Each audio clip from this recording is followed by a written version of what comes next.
Ladies and gentlemen, welcome to Marvel Plus, the podcast devoted to all things MCU. My name is Brett Scott. I am your host, and this, my friends, is the show. And today is another solo episode, unfortunately. Um, Schedules did not line up. I promise you, I'm going to have the illustrious Chris on the program soon. Um, but it just didn't work out this week. I'm sorry. I'm sorry to Chris. I'm sorry to the audience for promising you a new guest this week. But things happen. The show must go on. You get me solo again. I apologize. Um, but a fantastic episode to discuss week. Another awesome episode with some cool twists. Still up in the air. This is fun. This whole series is a blast, and these next three episodes are a three-parter. Holy crap! I can't imagine how amazing it's going to be. Like, I'm so pumped for this 3-episode finale that we're looking at.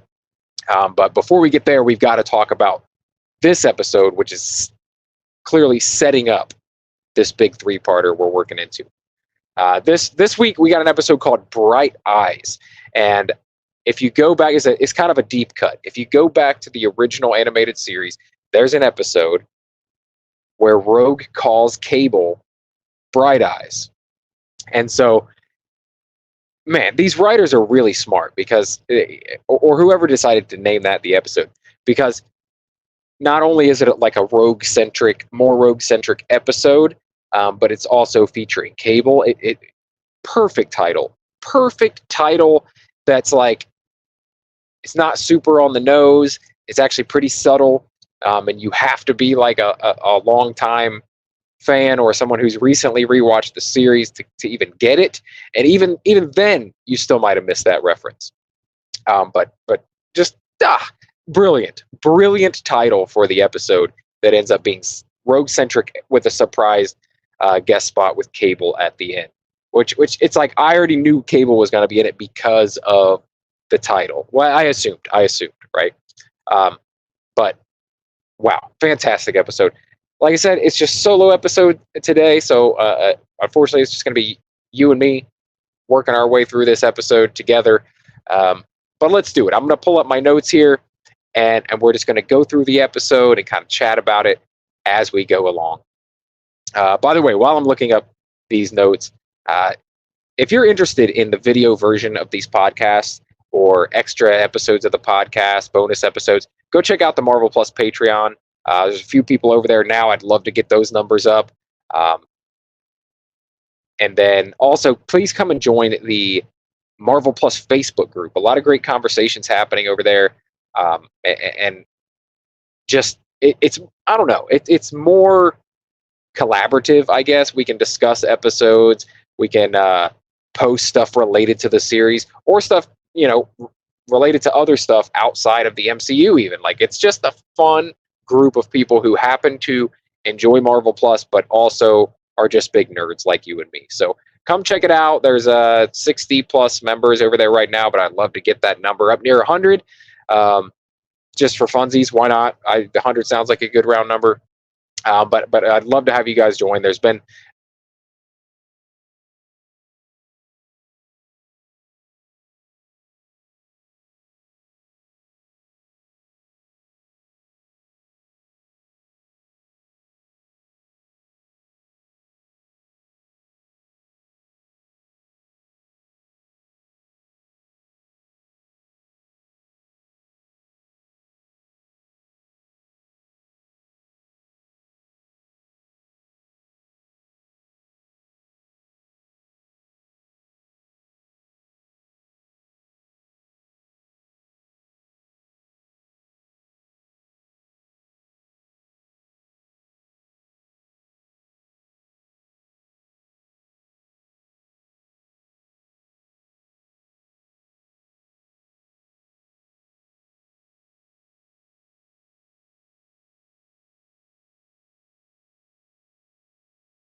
if they're going to get him out of the way, it's a great way to do it. It's a great way to do it, and with class, and to give him a send off, right?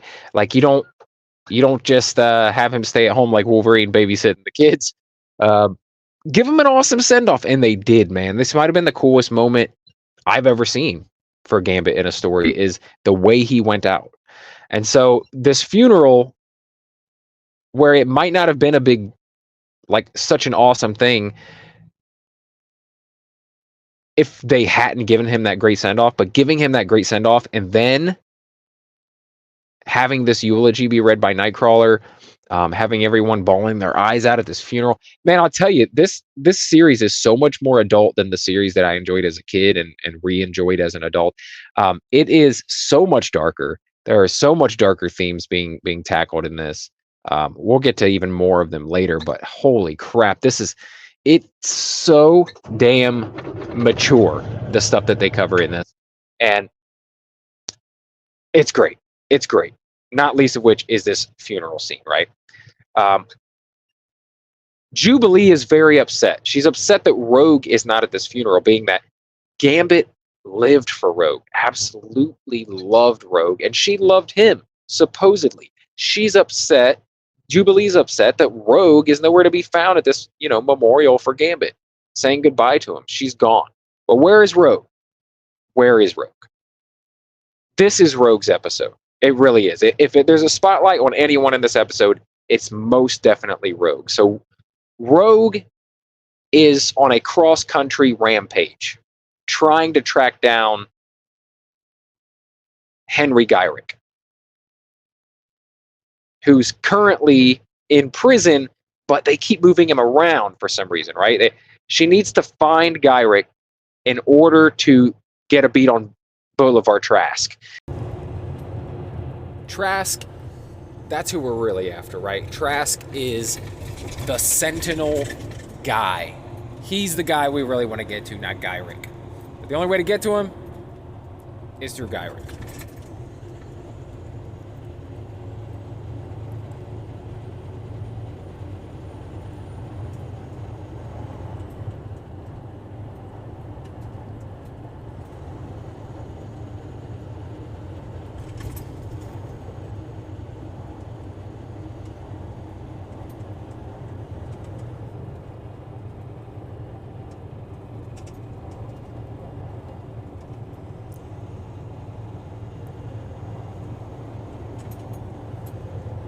So, she attacks several different military installations looking for him, right? Trying to beat the information out of higher-ups, out of soldiers throughout the U.S., maybe throughout the world. She even runs into Captain America, which, I'll be honest, not just me, but me and my cohorts were a little worried when we saw that trailer that had a little teaser, right? You saw the Cap shield land in the snow, and it was like, oh, what are they doing? What are they doing? Is this going to be like What If? Are they going to try to tie it into the multiverse, or give us the present-day version of Cap, or Cap from the Infinity Saga, or something like that? Is it going to be the Falcon Cap that we have now? Is Sam going to show up as Captain America? And I'm so glad. I'm so relieved that they did not do anything like that. They just gave us a version of Cap that would have been around in the 90s in this universe, in this X-Men universe. It's just as if he had been thought out a little earlier, right? It's not the same Cap that Chris Evans played in the MCU. It's just Captain America. It's just a Captain America from this X-Men animated series universe, and it has no connections to anything else MCU. I love it. I loved it. Captain America's already actually been in an episode of X-Men the Animated Series. If you go back, I can't remember which season it was, maybe season 3? Possibly season 4. They do a flashback episode where they go back into Wolverine's past. It's called Old Soldiers. Fantastic episode. if you want to just go check that episode out, even if you're not going to watch the rest of the series, just to, I don't know, to know that I'm not talking shit here. But it's a great episode. It's a great episode. Nowhere near as deep, dark, and adult themed as the episodes we're getting now of X-Men 97, but still a lot of fun and cool to see Cap and Wolverine interacting. Anyway, so Cap has already been in this series, and, we're to assume this is that same Captain America, right? Who got frozen some point after teaming up with Wolverine and then has been thawed out sometime, I don't know, who knows, in the 70s, 80s, 90s? Whatever era he was thawed out in this universe. But I love that it doesn't tie into to the rest of the MCU at all. You just know that at some point along the way, he got thawed out. Here he is. Now, this next scene with Rogue and Cap really just puts a spotlight on how powerful and kind of scary mutants and mutant powers can be. Because, who would dare do this in, like, our present day MCU, right? You don't mess with Cap, okay? But Rogue, just kind of nonchalantly, right? He says he's not going to go around gallivanting around the globe, beating information out of people with her. Actually, first, let me just say that he shows her what he's discovered on he's been out doing the same thing, right? Trying to find Gyrick, to try to find Trask, obviously thinking that he's behind it, and coming up empty-handed. But he got to this facility before Rogue did, and he realizes that, like, it's been abandoned recently. So Gyrick was there at one point. They're just right behind him, a little too late.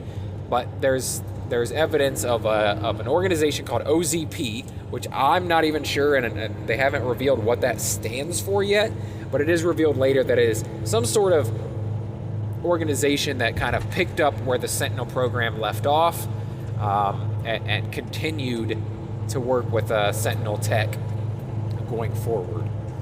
This is something from the comics that I have not read yet, but I will, I'm sure, shortly as I'm going through the X-Men history in the comics. But other people,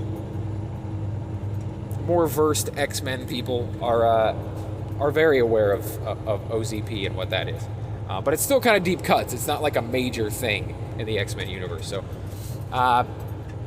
anyway, they find that OZP and Gyrick have been here at some point recently, but they have since left, knowing that he's being hunted, I guess, and that's why they're moving him around to different facilities. But Cap says, I'm happy to help, but I can't go with you, busting heads looking for information to find Gyrick. I can't do it that way. I gotta do it by the book. I'm a government stooge. It's just the way it is. And Rogue then swipes his shield from him, just like that. Just yanks it out of his hands and says, okay, well, if your hands are tied, you're not going to be needing this. Flies out through the roof and launches Cap's shield into the frozen wilderness. How awesome. And how much of a point did she just make about how badass she is and mutants are? Just taking this super soldier's shield from him and launching it into the frozen mountains. Oh, I love it. And I love that this series is doing that so well, just showing how powerful and scary mutants really are. They're very, very powerful. And Rogue especially. If you don't know Rogue's history, originally her power set was literally just taking, and she started off as a villain originally in the comics.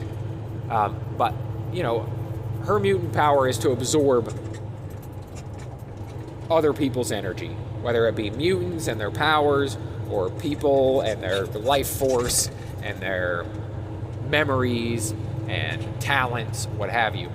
But the reason she can fly and has super strength is because in the past, and they dove into this in the animated series, it's straight from the comics, but she actually stole the powers and actually kind of killed Ms. Marvel, which in the comics, Ms. Marvel is what we know of as Captain Marvel in the MCU, right? So imagine she goes up to Carol Danvers in the middle of the Captain Marvel film, grabs her by her head and just sucks out her life force, memories, powers, everything.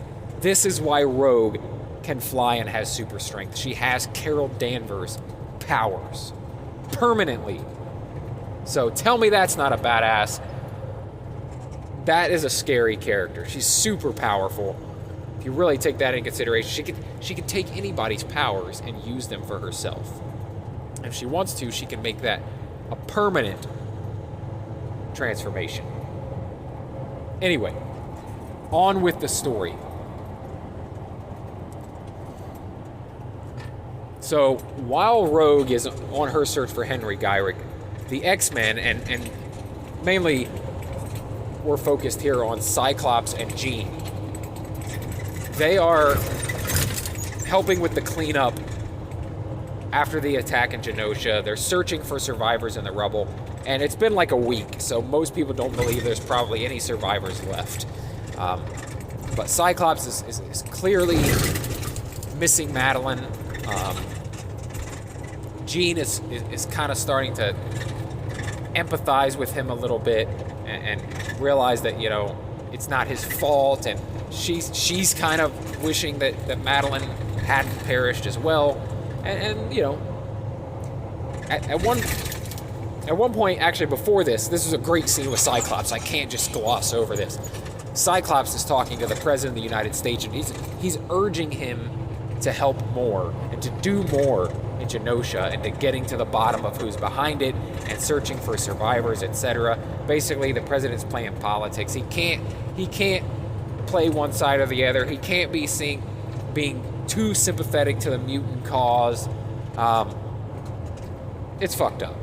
It's fucked up. And Cyclops calls him out on that. You know, if people here looked a little more human, right? And this is a great metaphor for, like, you know, Black Lives Matter and that the entire movement of, like, police brutality, or like government treating different groups of people different ways in the media, right? Like, we're not going to focus so hard on these groups that are being killed off every day. We got to focus on the humans, right? We got to focus on the white people in the media. Like, that's usually the argument you're hearing. But in this world, it's mutants and humans. And I think it's just a fantastic metaphor. The mutant metaphor works for everything. That's what's so great about it. And it was never intended to be anything specific. Don't let anyone tell you that it was. It was not intended to just represent, like, the black struggle for civil rights. It was not meant just to be the gay struggle to be recognized. It's a perfect metaphor for anyone that is the other. And I think it was kind of designed that way. Not to exactly replicate, like, any specific struggle or group, but to be able to be applied to any group that has been outcast from society or feels like they are other. And I love that. I absolutely love it. I love that you can apply it, and I love it that people can even apply it to their own individual circumstance. You feel like a loner, an outsider, a nerd, a reject, someone who gets treated differently or seen differently. You can relate to some of these characters. And that's what we have here. The president saying, the optics don't look good. I can't be just all about the mutants. And Cyclops like, oh yeah, well, I bet if everyone there looked a little more human, you'd have a different outlook on this. The optics wouldn't look so bad. So it's just a great scene of Cyclops kind of standing up to this this man in power, right? The president of the United States. Cyclops having no problem standing up to him. I love it. But okay, so now we're back in Genosha searching for survivors, and Jean gets this psychic, telepathic reading that there's another telepath still alive somewhere in the rubble, and they both, you know, automatically kind of assume that it's probably Madeline. And and they both get a little excited that maybe this is Madeline still alive, and it turns out that to Cyclops' dismay, that it's the more villainous Emma Frost. And so obviously he's quite upset that Madeline is gone. But honestly, maybe he shouldn't be, because Cyclops, the man gets around. Eventually, at some point in some storyline, he ends up dating Emma Frost as well. So, he doesn't know this yet, but it's not all bad that Emma's still alive. You're gonna be glad later on. I do like that they make reference though to, and I don't know if I like this or not, but I like that they are bringing so much comic book stuff into this, but that the reason Emma survived is because of this secondary mutation. And this was not a thing in comics until like the 2000s, when they started bringing in that mutants were developing these secondary mutations, these secondary powers that they had not really presented before. And one of Emma Frost is that she can assume this diamond form and basically become like invulnerable. And so that's the reason she survived for a week in this rubble after this attack, is because she reverted to this diamond form, and it protected her from all the debris. But anyway, she survives. And like I said, Scott shouldn't really be upset. He's going to get around more than he already does. In the comics, he gets around even more. No slut shaming here, but the man has a dating past, a dating history, and a dating future to come. And heroes and villains alike, he's not choosy. He's not a choosy mom. He doesn't choose Jif. He just rolls with the punches, and when his significant other dies, he just falls right into the arms of another. And that's just Cyclops for you. But I'm glad that they're diving into that. I really am. I'm glad that Cyclops has so much depth, as I said. Anyway, moving on.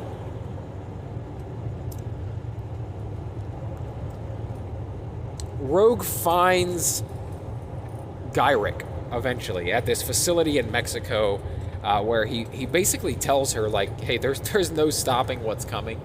And she attempts to read his thoughts and find out who's really behind, because he says there's something more nefarious going on here that you don't even know about. And she attempts to read his thoughts, and not really read his thoughts, but absorb his memories so that she can find out what he's hiding. And she just gets overwhelmed with these intense visions, and basically gets zapped unconscious, and then things go black. That's what we see. Like the next thing we see is we go back to the X-Men, and after finding Emma Frost and everything, they get a message, a phone call, basically a video phone call, which is in the 90s. It's great that they're predicting the future so well, because this was even in the original animated series, like these video calls that are commonplace, now in the new millennium. But in the 90s, it was like, whoa, futuristic. They get a call from none other than Bolivar Trask. And he's like, hey, there's a lot more going on here. I just want to let you know that, yes, I did agree to let Mr. Sinister use my DNA. He said that if I did this for him, he would help me get my life back. And so I did it, but he's gone way too far here. I did not know about this attack on Genosha. I didn't know it was going to be like this, and that's why I'm contacting you now. I'll give you the whole story. Just, you have to come meet me in Madripoor. And my eyes lit up when I heard Madripoor.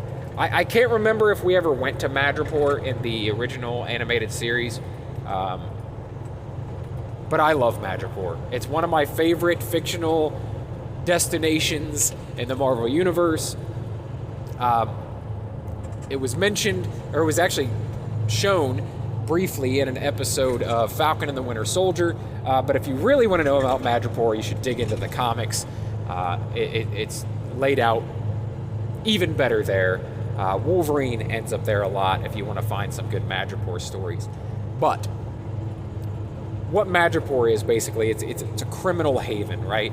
It's basically it's a place where criminals run rampant, right? Organized crime, black markets, criminals hiding, fugitives hiding from the law. It's a big criminal soup in Madripoor, and it's just one of my favorite things. So yeah, go look into Madripoor, because it's really a cool place, and I have a feeling we're going to see a lot more of it when we start seeing the X-Men in the MCU. Now, there is a little side story here with Jubilee and Roberto.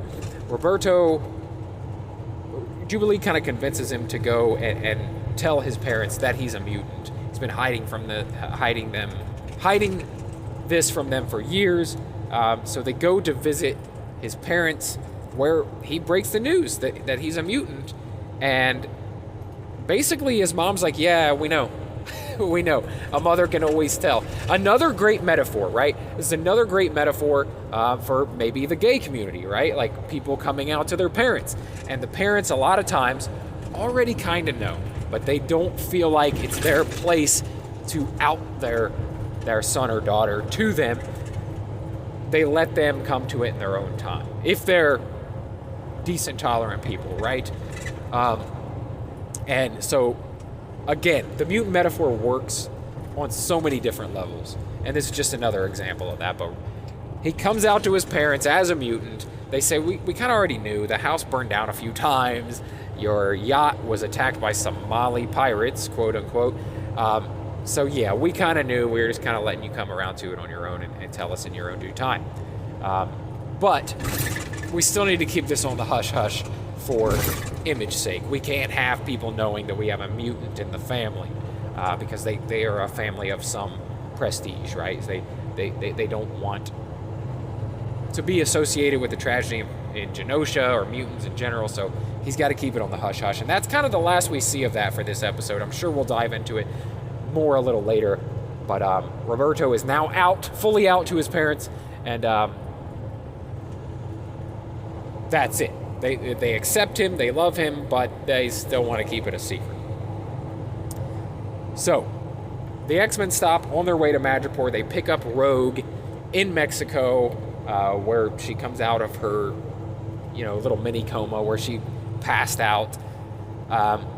They grab her up and they head to Madripoor. But before we get to see them arrive in Madripoor, we get to see Gyrick get murdered. And this is what I was referring to earlier about dark stuff in this series. Very adult themes in this series. Gyrick is murdered by this shadowy figure. We hear his name. His name is Bastion.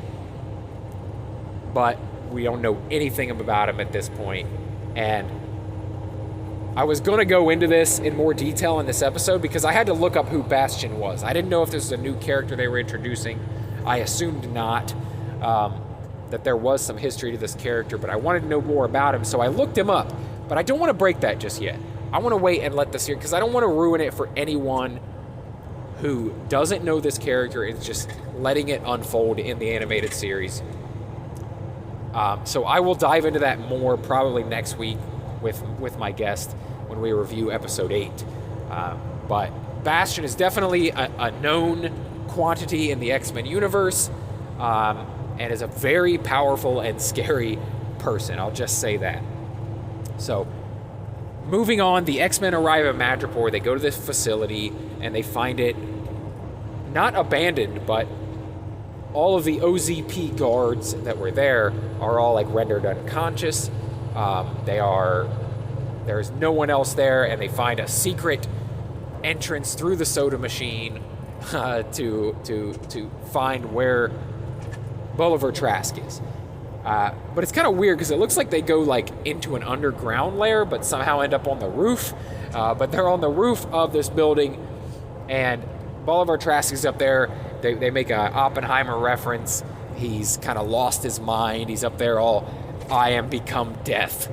Obviously referring to his creation of the Sentinels, and then it becoming what it ends up becoming. We don't even know the full extent of it yet, but something very, very scary, very nefarious has become of this Sentinel program, obviously, with what we saw in Genosha. And we have even more scary stuff coming. He goes to commit suicide, right? He does this whole Oppenheimer, I regret what I've done, what I've brought into this world. He goes to leap off the building, and Rogue catches him by his collar. And it's like, whoa, why is Rogue saving him? She's the last person on Earth who should want to save this guy. But really, she just wants info. Like, who's the big bad here? Who's behind this? Because we know it's not just you. You've already revealed that you were working with Sinister. Where can we find him? What's going on? And he's basically like, I got nothing for you. I have no more information. I don't know. And in a badass move, Rogue says, oh, you got nothing? Neither do I. And lets go of him, letting him plummet to his death several stories to the ground. And everyone's like aghast, right? Nightcrawler's like, oh my God, what have you done? Morph is like, is this what we've become? Is this what the X-Men are? Because, you know, the X-Men, they notoriously, they do not kill, right? Except for maybe Wolverine. And now apparently Rogue has no qualms with killing the person who murdered the love of her life. All of a sudden, though, Trask is not dead. He raises up, resurrects, smashes Rogue. Apparently knocks her out. He smashes a couple of the other X-Men. I mean, just having no issue smashing these X-Men. No problem whatsoever. Like, this is not, like, what the hell is this guy, right? Well, it turns out that Trask is now a strange Sentinel human hybrid. He's part robotic. His arms blast off like a Sentinel's, and you know, uses them as basically a weapon against the X-Men. He can fly. He's super strong. He's a Sentinel in human form, but way more powerful than any Sentinels they've faced before. Basically invulnerable. He's taken out X-Men left and right. He takes out Jean. He takes out Nightcrawler. He takes out all of the X-Men except for Cyclops, and it's crazy. It's creepy the way his head spins around all Exorcist, and all these mechanical sounds coming from him. His eyes are glowing. He's just decimating the X-Men. Not killing them, though, because at first I thought he was taking them out. I'm like, no way is he killing the X-Men. But he doesn't say, like, mutant terminated. He says mutant neutralized when he takes each one out. So I'm guessing he's just rendering them unconscious or unable to fight. But Cyclops, in a badass moment, like, says, stay down, blasts this huge optic blast at him to no avail. Dude still smacks down Cyclops, steps on his head. He's about to take him out for real. And all of a sudden, this little grenade bounces, tink, tink, tink, into the frame and goes off. Boom! And apparently some special type of grenade, because a regular grenade would not have taken this thing out. But this thing does. Completely incapacitates this, ruins the Trask Sentinel, and it collapses to the ground. And then we reveal who threw the grenade. None other than the son of Madeline Pryor and Scott Summers, Nathan Summers, a.k.a. Cable. We saw him briefly in episode 5 when he showed up to apologize for not being able to stop what's coming. But here he is now, saving the X-Men, and apparently probably going to be the savior that they need, or the help that they need to defeat what else is going on. He reveals that it's not just Sinister. There's someone much worse pulling the strings. Sinister's actually working for someone else. And then it is revealed who that someone else is. It's the shadowy figure from earlier named Bastion. And Bastion is very much aware that Professor X is still alive now. So he's in the loop with everything. And then we also get the reveal that Magneto is also still alive. Magneto is in the custody of Bastion and Sinister. He's got him tied up. Really creepy, cinematic serial killer-esque scene where Bastion is shaving Magneto, listening to Purple People Eater. It was so cinematic. It was so like something you would see in a Tarantino flick. Reminded me of the scene in Reservoir Dogs when the cop is having his ear sliced off by Mr. White, Mr. Blonde, Mr. Blonde. It was so fantastic. I'm like, what is this? What is this I'm watching? Because it doesn't feel like X-Men the Animated Series, but it feels like a superior version of X-Men the Animated Series. A very cinematic, movie-esque. I would love to be watching this in the theater version of X-Men the Animated Series. I don't think anything's going to top episode 5, but who knows? With these final 3 episodes, maybe. But this one was up there, man. A lot of awesome stuff revealed in this episode. A lot of awesome action-packed sequences. I cannot get enough of this series, man. So if this episode is all just me ranting about how fantastic this series is, then so be it, because I am blown away.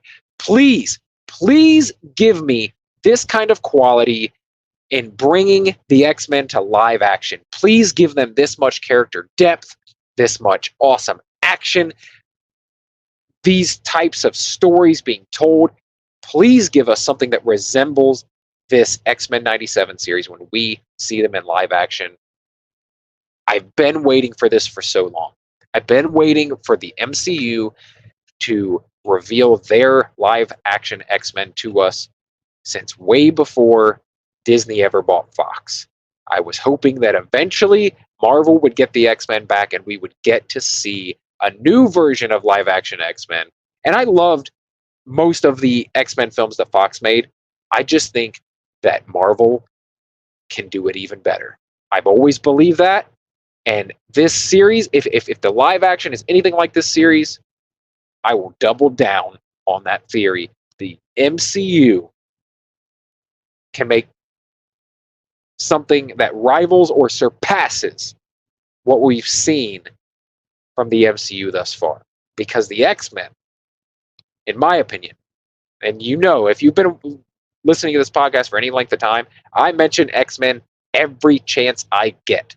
I bet I say the word X-Men in almost every single episode, 120 something episodes of this podcast, because I love them and because I think they are superior stories to the Avengers stories, to the Fantastic Four stories. I think it's the best part of Marvel, and I cannot wait to see it on the big screen again.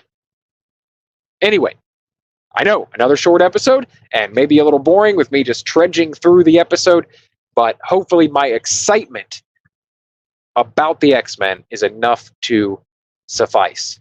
I'm planning on doing this 3-parter with one guest. We are planning to do all 3 episodes together, week to week. I can't guarantee that that's going to work out. It's all timeline based and schedule based. So we will see how it works out. But the plan absolutely is to collaborate with a fellow X-Men enthusiast who has his own podcast for the final 3 episodes, which I cannot wait for. All right.